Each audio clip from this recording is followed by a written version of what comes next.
Përfundet të sjellëm një material që vjen nga Brazili, atje ku në Rio de Janeiro të këtij shteti janë angazhuar rreth 2500 policë dhe ushtarë të cilët kanë nisur një bastisje masive ndaj një bande të trafikimit të drogës, ku janë arrestuar 80 persona me të cilët pati edhe shkëmbim zjarri, derisa raportohet se së paku 10 persona kanë mbetur të vdekur.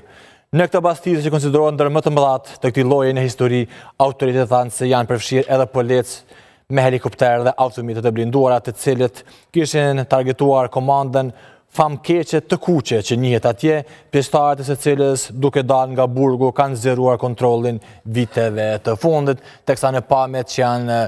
shpërndarë nga media ndërkombëtare, pra shihet momenti i luftimit të policëve me bandën kriminale atje dhe arrestimet, po ashtu edhe shkatrimet në mast të dyqaneve sikurse edhe të veturave.